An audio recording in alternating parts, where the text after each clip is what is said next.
Fragmento del prefacio de la conquista de México por Hugh Thomas. Hugh Thomas es miembro de la Casa de los Lores en Londres y autor de numerosos libros. En este libro relata cómo un pequeño grupo de aventureros, bien dirigidos, luchó contra una monarquía importante y estática. Constituye también un estudio del choque entre dos imperios. Ambos eran imaginativos e ingeniosos. Pese a sus diferencias, tenían mucho en común. Numerosas cosas eran sagradas para ellos. Habían conquistado a otros pueblos. Eran aficionados al ceremonial. Vistos con un enfoque moderno, ambos eran crueles pero cultos. Ambos soñaban intermitentemente con conquistar lo que consideraban como el mundo. Ambos estaban dominados por poderosas creencias que, según sus dirigentes, constituían una explicación completa de la vida humana. La invasión de México por los españoles no fue sino una continuación de las conquistas que se iniciaron después del primer viaje de Colón en 1492. Hernán Cortés, el comandante español, residió tanto en la Española como en Cuba. Ese fue también el caso de todos los miembros de su expedición, antes de ir a lo que es ahora México. Vivieron durante un tiempo en esas islas y algunos en el continente cerca de Panamá.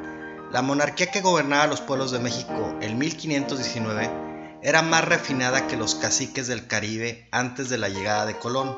Los mexicas estaban bien organizados. El antiguo México se parecía mucho a un estado. En opinión de un conquistador, Diego de Ordaz, sus casas eran superiores a las de España. Los mexicanos de clase alta vestían ropa bordada. Los artesanos hacían joyas que asombraban a los europeos. Por ser mayormente urbanos, accedían a una enseñanza que podría considerarse universal. En el siglo XVI, los españoles en general hacían todavía uso de las numeraciones romanas, incluyendo sus fracciones, en vez del sistema decimal, más útil que los árabes habían introducido mucho tiempo antes gracias a los hindúes. El sistema de los mexicas era vigesimal, pero incluía también el cero, con el que se podían hacer cálculos más precisos que en Europa. Aún antes del descubrimiento de México, se había desatado una controversia acerca de lo ético de la misión imperial española, debido a las dudas de varios frailes dominicos que habían visto cómo funcionaba el imperio en el Caribe.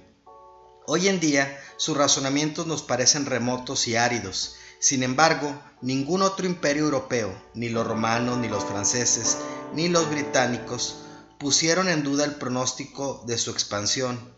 Las discusiones continuaron. En 1770, el marqués de Moncada envió a un amigo de Francia un antiguo y hermoso libro pintado, probablemente de Puebla, conocido ahora como el Mapa de Quinatzin.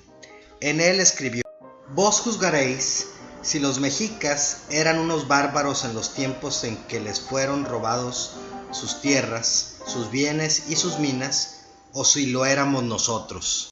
Un pasaje del Códice Florentino nos da idea de los preceptos morales de los mexicas.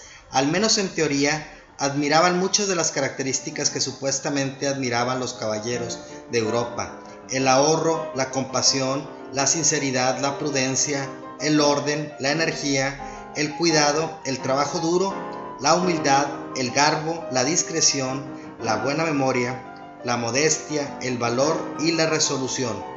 En cambio, despreciaban la pereza, la negligencia, la falta de compasión, la irresponsabilidad, la mentira, el mal humor, la torpeza, el despilfarro, el engaño, la falta de respeto y la traición.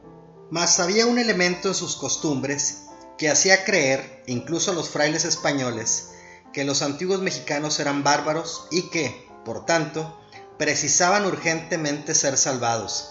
Se trataba del sacrificio humano. Para los españoles, en México esta práctica eliminó toda duda acerca de la moralidad de la invasión montada por Cortés, al menos hasta que se hubo completado la conquista. Jacques Soustelle, autor de una obra maestra sobre la vida diaria de los mexicas, nos recuerda que cada cultura tiene su propia concepción de lo que es cruel y de lo que no lo es. Añade que el sacrificio humano en el México precolombino no se inspiraba ni en la crueldad ni en el odio, que constituían una respuesta a la falta de estabilidad de un mundo constantemente amenazado. Hoy día se da generalmente por cierto que todo pueblo tiene derecho de comportarse según le indican sus costumbres.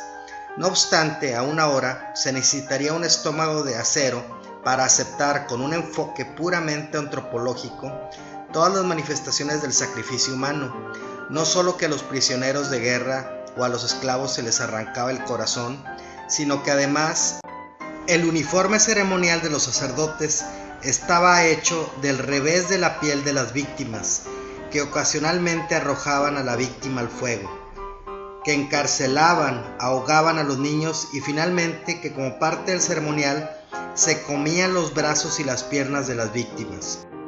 Ni Cortés, ni Colón, ni ningún otro conquistador llegaron a un mundo de inocentes, estático, eterno y pacífico. Los taínos con los que se encontró Colón parecían felices, pero ellos mismos habían llegado a las islas del Caribe como conquistadores y habían expulsado, o más bien habían obligado a replegarse al oeste de Cuba, a los guanatavíes. Ahora se sabe también que los mayas en Yucatán, a los que Cortés y sus compañeros visitaron y que finalmente conquistaron las expediciones dirigidas por la familia Montejo, fueron un pueblo guerrero, incluso en su época de oro. Los mexicas eran los sucesores de varios pueblos guerreros que habían dominado el Valle de México. Su propio imperio se formó gracias a las conquistas militares. Los españoles, en su oposición al México que hallaron, recibieron una gran ayuda de los aliados indios que odiaban a los mexicas. Los españoles eran, por supuesto, conquistadores, como lo fueron en su día vikingos, godos, romanos, árabes, griegos, macedonios y persas. Posteriormente, ingleses, holandeses, franceses, alemanes y rusos, por citar algunos de los que sucedieron.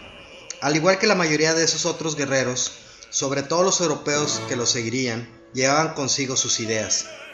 La fe de los españoles en sus cualidades, en la sabiduría política de su misión imperial y en la superioridad espiritual de la Iglesia Católica no tenía límites.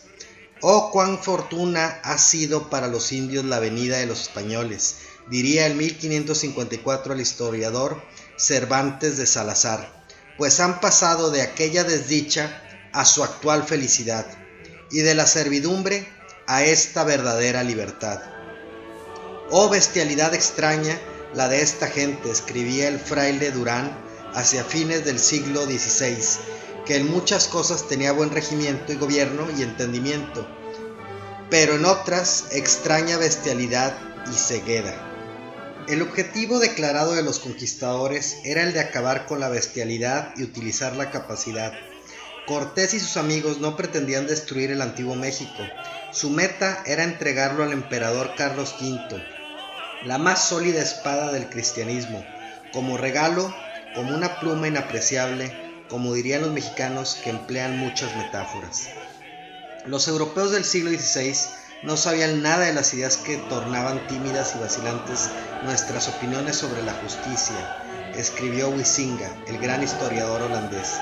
Las dudas acerca de la responsabilidad de un criminal, la convicción de que la sociedad es cómplice del criminal, el deseo de reformar en vez de infligir dolor, estas nociones no existían ni entre los castellanos ni entre los mexicanos. Así pues, Soustele, gran amigo del antiguo México, como reconoció en una entrevista en los años 60, tenía razón al admitir que los españoles no podían haberse comportado de otro modo y que no debemos olvidar los esfuerzos de algunos españoles por hacer constar y defender lo que veían, ni que, gracias a ellos, fue posible una sociedad en la que la vida india volvería a despertar. Sin más, agradezco su atención y los espero en el próximo video.